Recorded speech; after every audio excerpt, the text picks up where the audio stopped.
Hi and welcome to another video. So in this video what you're going to do is take on from where we left last time, and in the last video we added some functionality where we can check out with PayPal or with Stripe. So in this video what you're going to do is add the functionality of checking out with PayPal. So to do this, what you're going to do is to go to developer.paypal.com and make sure you have a real PayPal account that you'll need to be authenticated for and sign into your dashboard. So as you can see, I'm already signed in. So go ahead and create a real PayPal account if you don't have one and sign into your dashboard. And first things first, as you can see, I've already created some apps. Here is an app I've already created, and if we click on that up, we see we are getting all those API keys that we'll use in a moment. So to start off, we'll need to create some sandbox accounts. So go ahead to your accounts menu, and as you can see, I already have some accounts for testing. I have my personal account and the business account. So to do this, when you're starting off, you'll only have the two default accounts. So to do this, you'll go to create account, and it's taking its time to load. I don't know. So, and we want to create a custom account. You can go ahead with the defaults, but we want to create a custom account so that we can load in our cache. Go ahead and select your region. So mine is Kenya, and we want a personal account. Go ahead and put in the email address at something.com. So at yourhost.com, then put in your password. Last name and first name, they are optional. And then when we are creating the balance, so this is your personal account. It is the one that you're going to be using to make those sandbox payments. So this needs to have the higher amount. So you can go ahead and put in any amount like $5,000 and verify that account. So credit cards, you can select either. So I'll just leave none for now, and note, let's say you can put any note. So, and you can go ahead and create that account. So for the business type, you'll do business and follow the same procedure. So I'm not going to follow that procedure since I've already created the accounts. So I'll just go ahead and cancel that and get back to my apps and credentials.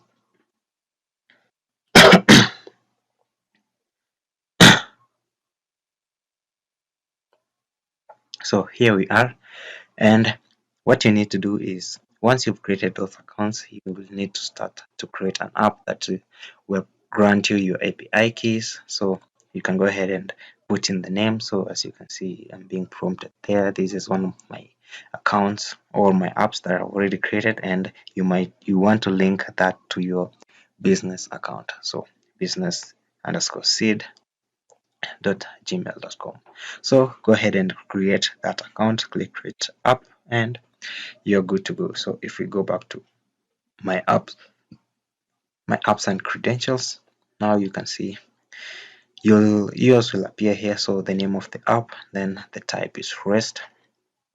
Now this is, make sure you are on sandbox. If you switch to live, you will need to create your live app. So we are testing out this, and to start off with, we are going to do with the documentation. You can go ahead and read through this, but what you want to do is check on the basic integrations and how to integrate PayPal with whatever system or whatever framework you're using. So you can go ahead and read through all these, but what I'm looking for, it is the live interactive demo where we can change things and see the changes as they appear. So go ahead and check out on the interactive demo there, and what we need to do is check on the client side integration. You can go ahead and do the server side integration, but they are all the same. So I'd prefer client side integration. So to start off with, you can, as you can see, we have some menus here. So you can go ahead and check out all these menus there. We can go ahead and style these buttons differently. As you can see, the initial ones were rectangle, so these ones are peel, so the shape is peel. It is just a matter of changing the shape. So this is why I wanted to check out the interactive demo. As you can see, once I put in RACT, then it changes them to rectangle. Then we can change back to pill, and that should do it. So to start off, we'll need to grab this code, and it is what we'll use inside our payment.html. So head over to the client-side integration, and what we'll need to do is, this is just some basic HTML markup. So we'll need to create a div with the ID of PayPal button container, and we paste this script reference code that will reference the PayPal API. And inside the script below, we have two functions, two basic functions. Now we have that function create order, where we're passing in the amount and the value of that amount, and right now it is 0.01 cents. And we have a function on approve that will just prompt an alert that tells us that the transaction has been completed by the details of that payer. So to start off with, let's grab this PayPal button container and head over to our code inside the payment.html. Now this container is, you are going to paste it where you want the buttons to be rendered out. So inside our code, we want the buttons to be rendered out below the stripe button. So below the stripe button, I'll create a space, then paste that there, and go back to the smart payments, and we'll need this script tag. So you can go ahead and I'll grab that script tag, head back, and the script tag, I'll put it below the style there. And let's grab our JavaScript. So if we go back to the client, now our script, we can copy that, and our script will paste it below the PayPal payment script. So I'll go back and make sure that everything is indented correctly, and we go. So there we can add up a comment and say this is for PayPal payments, and copy that, paste it below there, and also specify the string the same there, and this is for Stripe. So Stripe payments,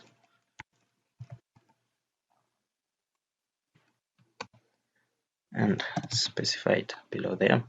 So if we check now, we can go ahead and clean that up, or you can just leave the comments there.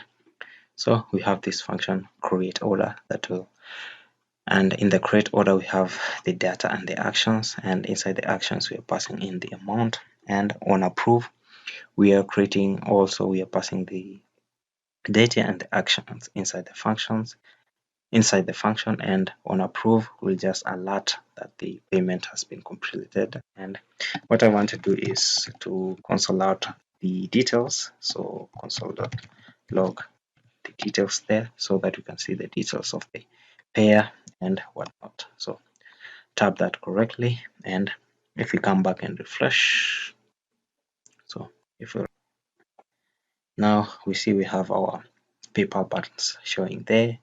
We can style them differently, and this PayPal ID of PayPal button container, we can copy that ID and come and style it our own way.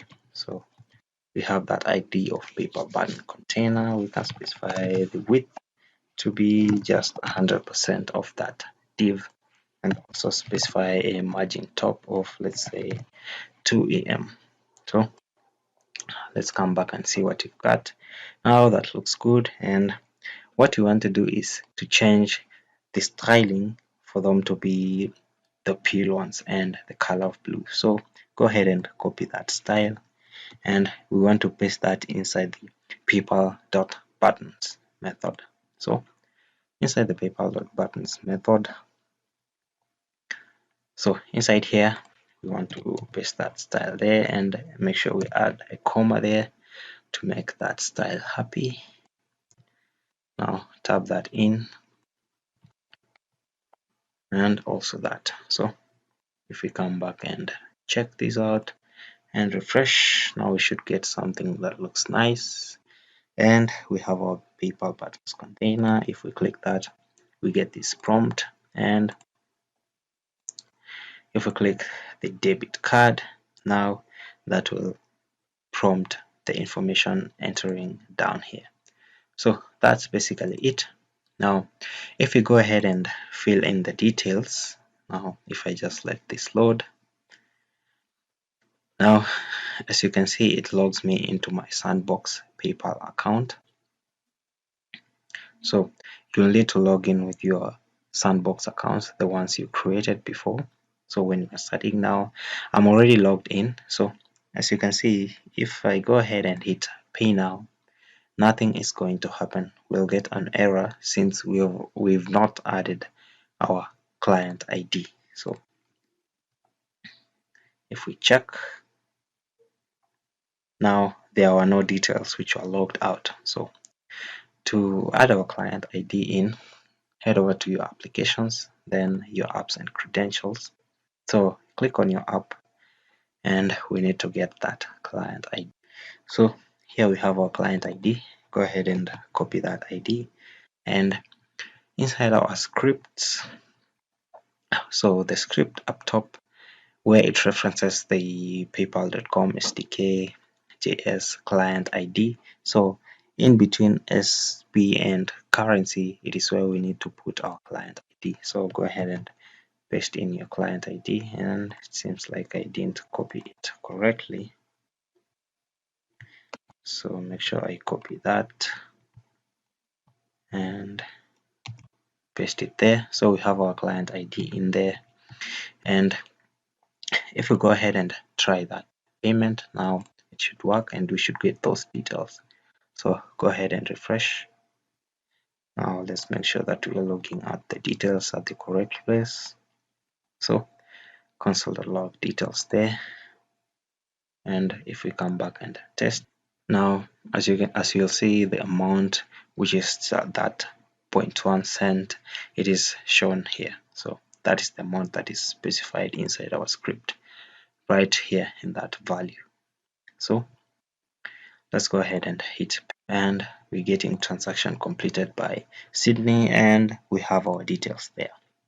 So inside our details, there is a lot in here. We have our links, we have the ID of that payment, we have timestamp of the payment, then we have the details of the payer. Then so these are the details. We have the country code, the name of the person, and the details. So that this is where PayPal gets that information to output the alert that we saw there. So this ID, we can get this ID and send it to our backend so that we can process that payment, and we can also get the ID of the order. So let's go ahead and do that. So to do this, we'll make sure to pass our order inside the view. So inside our payment view, we need to go ahead and pass in the order. So our order will be a get method on the order object. So order dot objects dot get, and we're getting where the user is self dot request dot user, and we need to get the order that is not ordered yet. So ordered equals to false. So we have our order, then our order we can pass it inside our context. Then this needs to be context like this. So we have our dictionary there, and we can pass in our order as the key, and which is just our order there. So save everything, and we can grab our context and pass it inside our template. So this order we can access it inside our templates by grabbing it here. So let's say our variable order ID, it will just be, and we can use Django's template tags So since we can do that inside the quotes and do double curly braces, so it will be our order dot id. So we have that is our order id, and we'll need to create a view that can handle that information when we send it back to the backend. So inside our payment, just above the payment view, we can define a method, call it, or define a view, call it payment complete, text in a request, then we'll return, or first things first, we need to import JSON so that we can load that data from the request. So where we import Stripe, we can import JSON, and where we create our payment complete view, we can call the body, which will just be JSON dot we can load. So JSON dot loads, and we are loading our request dot body that will pass in a moment. Then we can go ahead and print that body and see how it looks like. So we have our body, and I'll just print it out like that, and we return a response. So we return a redirect to, let's say, payment, and the payment option. So the payment option, I'll just say Stripe for now, and this payment option is the argument that is specified inside our URLs. So that extra parameter there, make sure we pass in that there. If we didn't pass it there, we would get an error. So we can go ahead and save everything, bring that view inside our URLs. So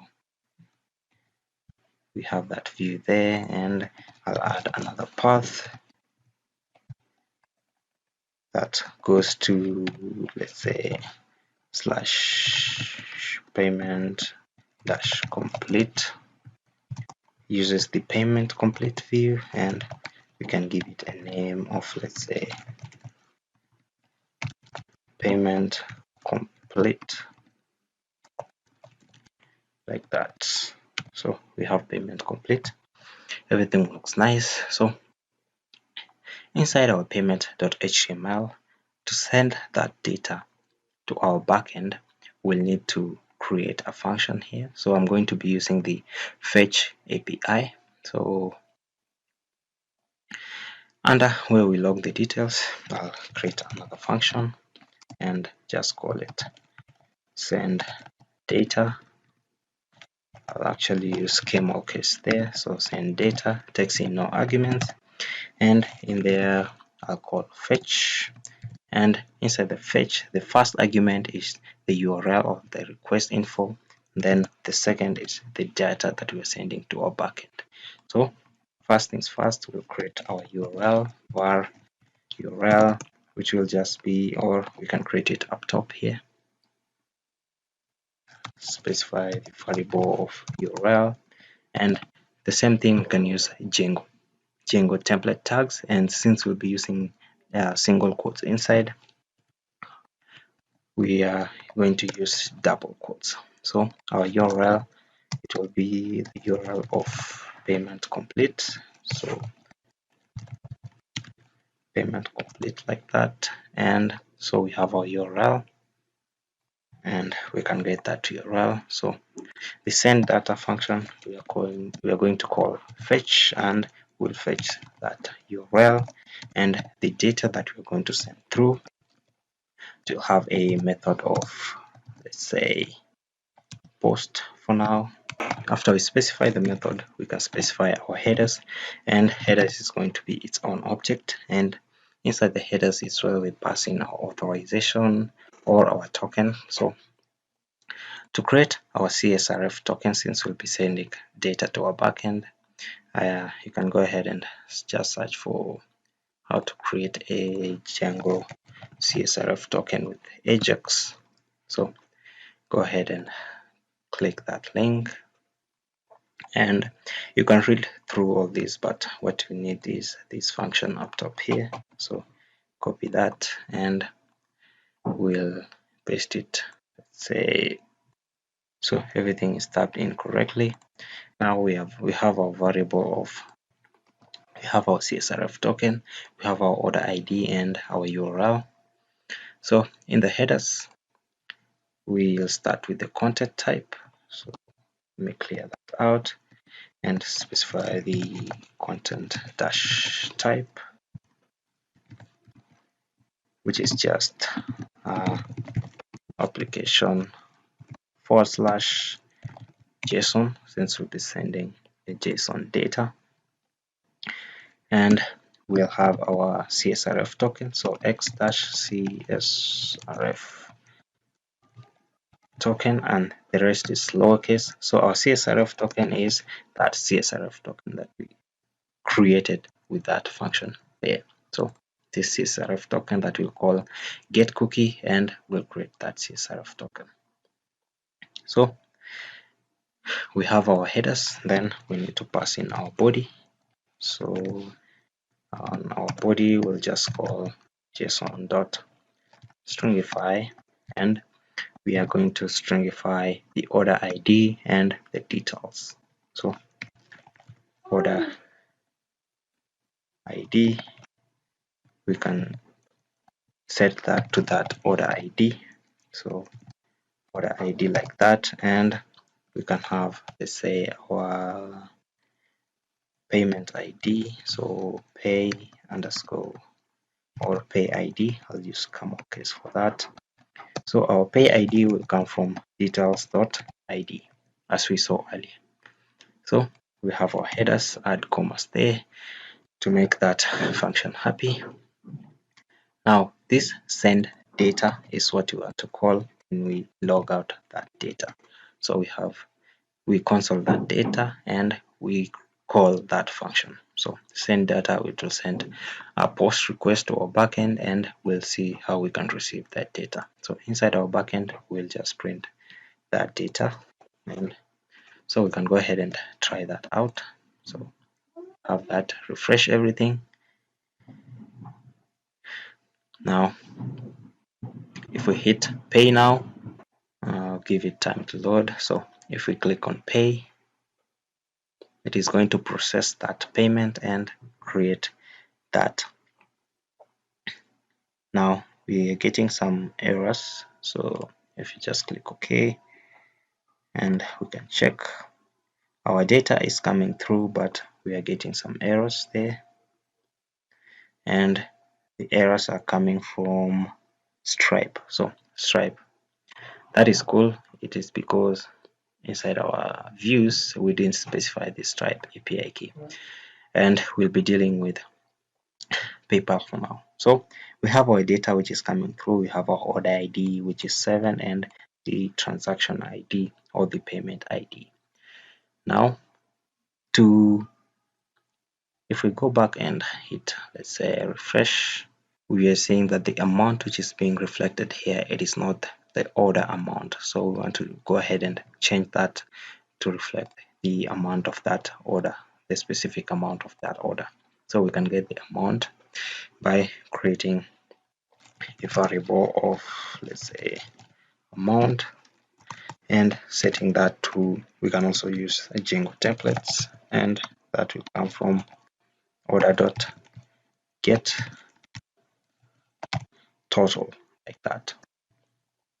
So we have our amount, and that amount is what we can specify as the value. So the value of our payment, it will be that amount. Save everything. Now if we come back and refresh, now it should refresh, or it should show the amount of that order that we have. So refresh everything, and it needs to log me in. Keeps logging me out for a reason, I don't know. So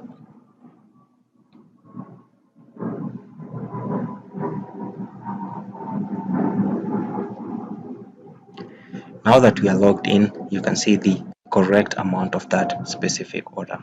So we can go ahead to our backend and process this order and see how it goes.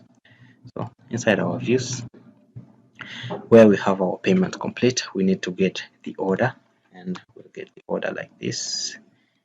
So we'll get the order and we'll get where the user is, request.user. We don't need to pass in self there.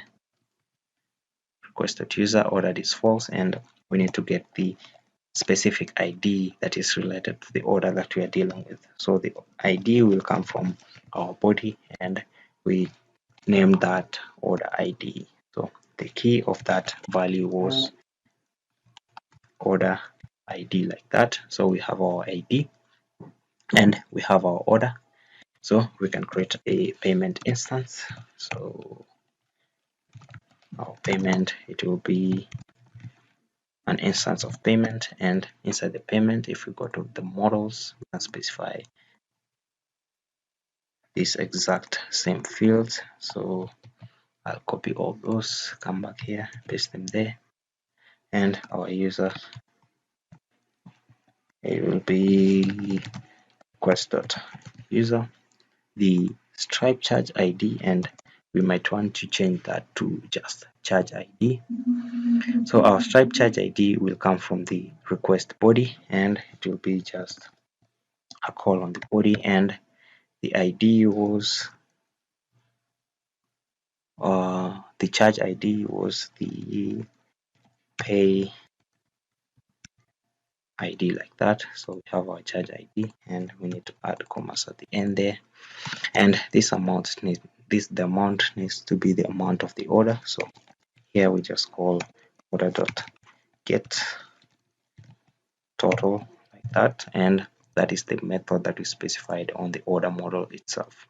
So if we go to the order model, that is the method that we specified there. So we have our total being passed in there, and we need to call payment dot save. We save that instance, and here we need to assign the payment to the order. So assign the payment to our order. So we can call order dot payment as that payment there, and this payment field, it is the foreign key field that we specified inside our order models. So we have this payment field there, so we have that payment assigned to that order, and we need to specify order dot ordered as true. Since you've already paid for that order, then we can just say order dot save for now, and we don't need to print the body there, and we can just say return and redirect back home, and we are passing in no extra arguments or parameters, and we can add some messages. So messages dot success of the request, and say payment was successful.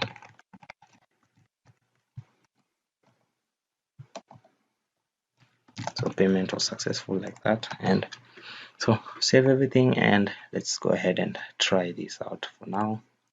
So inside our admin, I'll go ahead and check out the payments. So refresh everything. Now we have three payments for now.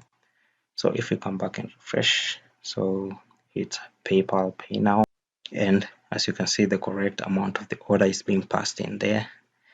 You can go ahead and click this to make this the preferred way to pay, but I'm not going to do that. So let's go ahead and try that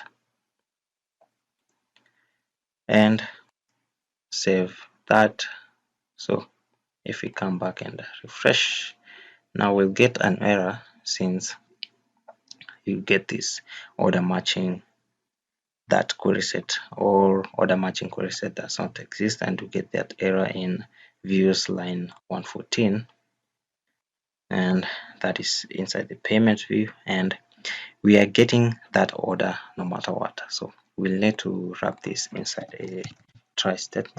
So we'll try to get that order, and after that, so I'm going to type that in, After that, we can just return the order and we'll accept.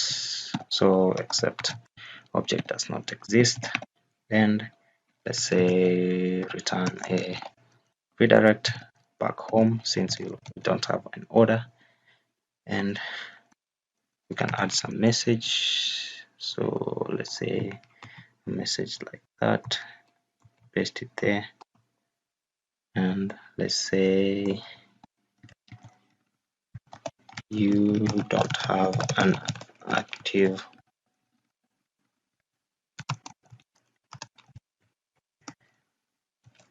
order, like that.